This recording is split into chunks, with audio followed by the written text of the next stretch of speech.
today we're going to be going over how to help loosen up our hips, how to strengthen our lower back, and also how to relieve any tension or stress within our neck, any pain in those areas. For the first pose that we're going to be going over, it's called Uttaka Konasana. It's a fancy way of saying goddess pose. And in this pose, we'll start by placing our hands on our hips, where our elbows, and then kind of line up visually where you see your elbows and try to match that position with your feet. Turn your feet outward so that they're facing west and east, so that you've kind of got this like heels aligned position, knees are bent out to where your elbows would be. This position is called the goddess pose. This position is really helpful because if we're trying to strengthen our hips, they are the building block for our back. A lot of times with lower back problems, it's truly an underdevelopment of the feet, and because we're not grounded within our thighs, our quads, and our feet, our back overcompensates, and that's where tears and fractures and broken bones and any sort of stress can occur. But if we build up our leg muscles, they can kind of alleviate a lot of tension that our back is holding on to. This pose is really great because it strengthens the inner thigh. Those often get pretty ignored, and also aligns, as you see how the knee is stacked above the ankle, the knee is also protruding from the hip so that ball socket is coming out to help strengthen us. Any sort of position that helps us get out of our normal everyday, this position is really going to target those muscles because we're not used to standing in that position. So with Uttaka Konasana, I recommend starting this pose against a wall, and we're going to double up on it. We're going to kind of have our cactus arms, and we're going to raise and lower, and we want to kind of keep as straight as we can. So that's why I like using the wall for this pose.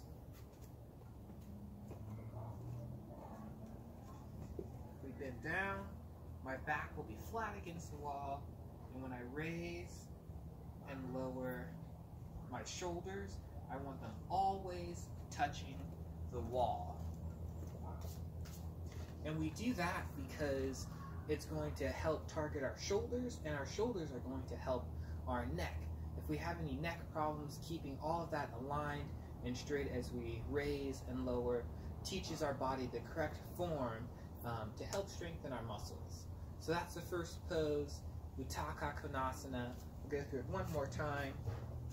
Feet facing east and west, a nice little bend, and I would hold this posture as your arms go up and down for a minute. It's been shown that a minute's a great duration of time to hold an asana or posture for, because it fully allows the muscles to relax. That's the first posture, targeting our inner thighs, our hips, which are really going to help stabilize our back. The next posture is called Garudhanasana. That is where we will take our right hand like we're waving hi to somebody, and bring it out in front of us like we're about to karate chop something, and placing our left elbow and hooking it on the inside, then having the backs of our hands touch. Now if you can't do this posture, that's totally fine. Crossing the arms like this also works. So one hand on one shoulder, the other hand on the other. This also will benefit us in this stretch, but ideally we want it to look a little bit like this.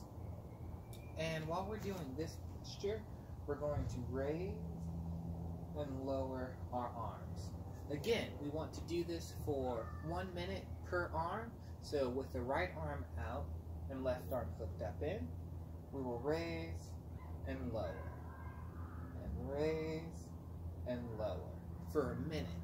This is kind of contracting in my left shoulder, and it's forcing my right shoulder to come out and extend some more. These shoulders are really going to be the pyramid for our stabilization in our neck, because as those shoulders get loosened out, as I'm pulling them forward and the other one comes out, I'm really strengthening my entire torso, which is going to help my back, my neck, and everything in between by helping build our shoulders actually. So again, the right one will come out, up and down, and you can feel the base of the neck kind of contract when you come up and release when you come down. You want to breathe out every time you come down to fully release any tension in your neck. You'll then do the same with your left hand, like you're waving high. You bring it in forward like you're karate chopping. Bring your right arm, elbow inside of the crook of your left arm. Have the back of your hands touching. And again, raising forward, down, up, and down. And again, doing this pose for a minute. Each side, hold it for a minute, do it. You'll feel a great relieving of tension during the base of your neck. That's what this pose really is for. Again, it's called Garudhanasana, and I'll put all these names in the show notes.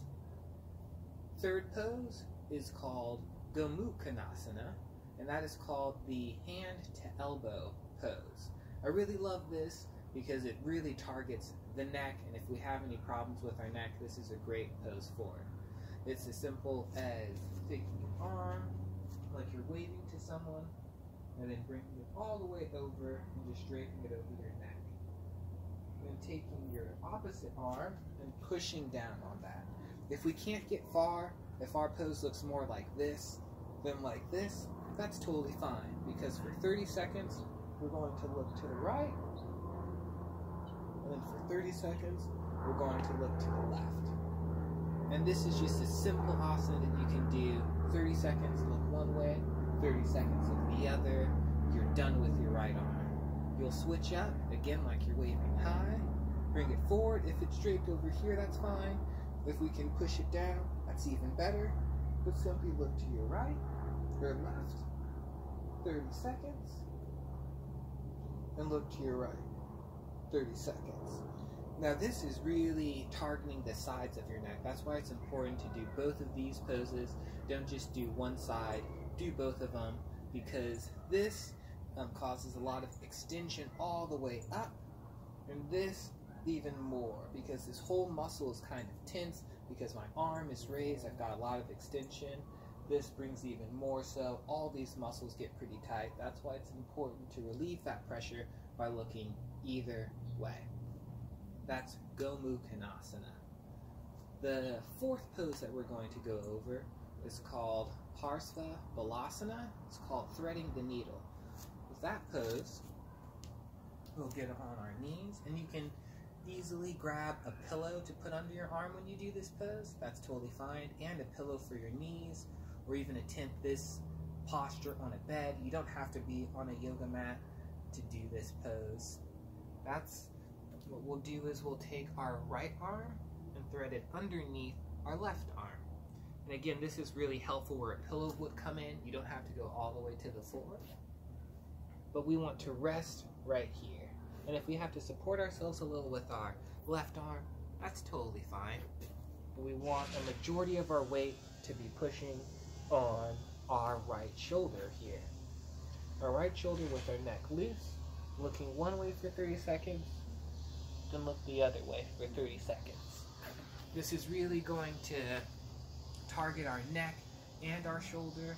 It's going to let gravity stretch for us, which is my favorite form of exercise, a pretty just laid back, resting form of exercise.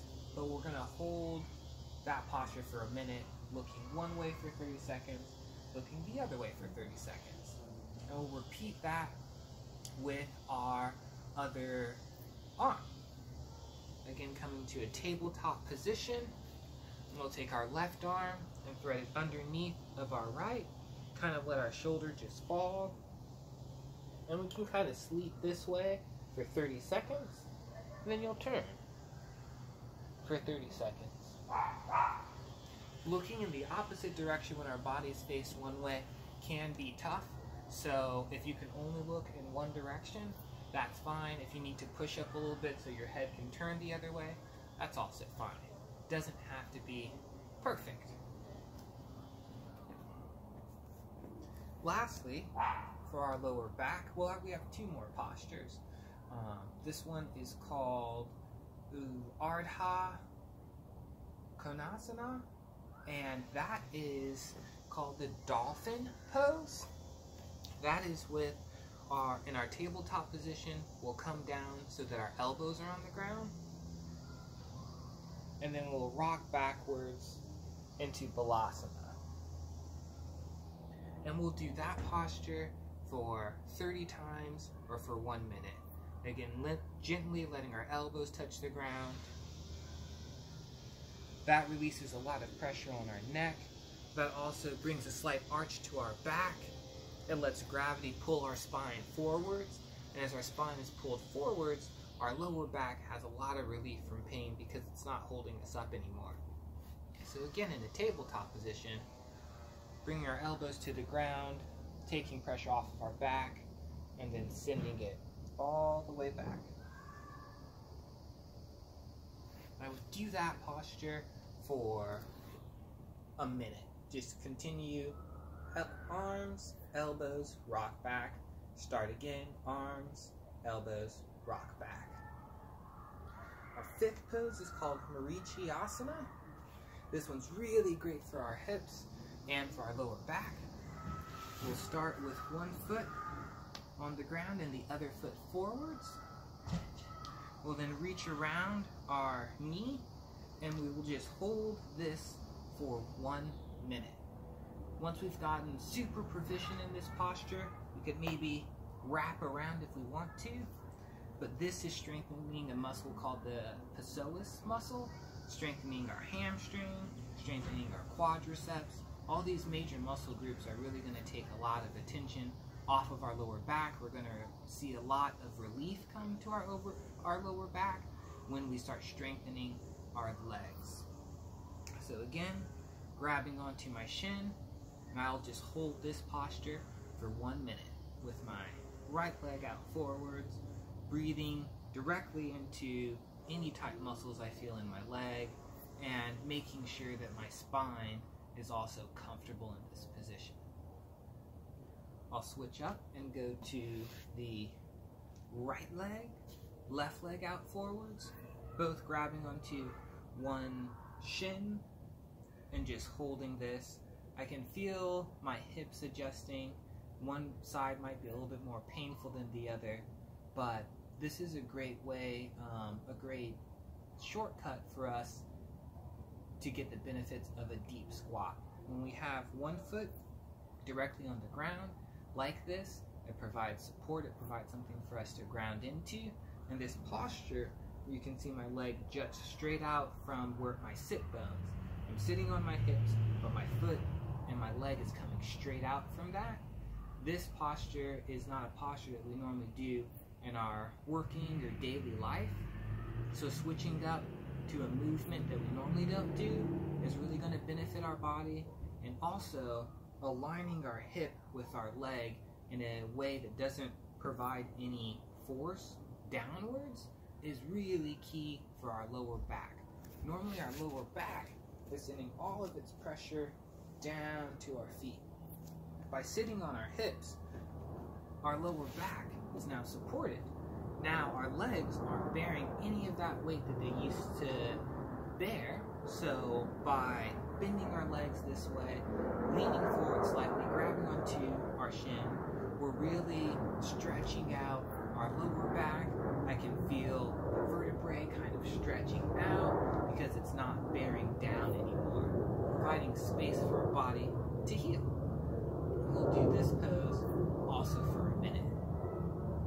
Outside of that, sixth pose, I believe, this one's called Baddha Konasana, and it's as simple as it looks.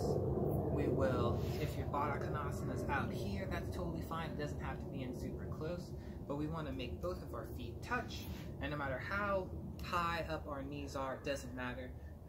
We just want to hold this pose for a minute. Your knees could be up here. If you're more flexible, your knees could be out here. But I will grab onto my feet, and I will let my feet splay outwards to really release any sort of tension in my lower back by slowly bending forward, resting on my sit bones rather than on the back of my spine. Make sure that you are pulling yourself forwards, straightening your chest and making sure that your shoulders drop away from your ears. If you keep those in mind, it will align your spine. You'll feel some tension inside your quadriceps, and that tension is really going to take the attention off of your lower back and any sort of pain that you're experiencing there. For me, I find it easy to bounce my legs up and down as I count to 60, but this is another posture that we'll want to hold for 1 minute. After all of those are said and done, you should be feeling a lot more space in your lower back. It should be, I recommend doing these postures each for a minute as a daily exercise, and you'll really notice the benefit. The last posture that I want to go over is just a deep squat. That is just with both of our feet and sitting in front like you see. This posture is really common in Korea. That's where I grew up at. That's where I learned it. It really aligns everything. It strengthens the psoas muscle, the inside thigh, the quadriceps, the hamstrings. It allows for no pressure to be on the lower back because the lower back's just floating. Gravity's causing space within all those vertebrae. And just this alignment alone is really, really beneficial. Now, this is a really difficult posture for someone to just hop out and do. So I like to do this one also against the wall.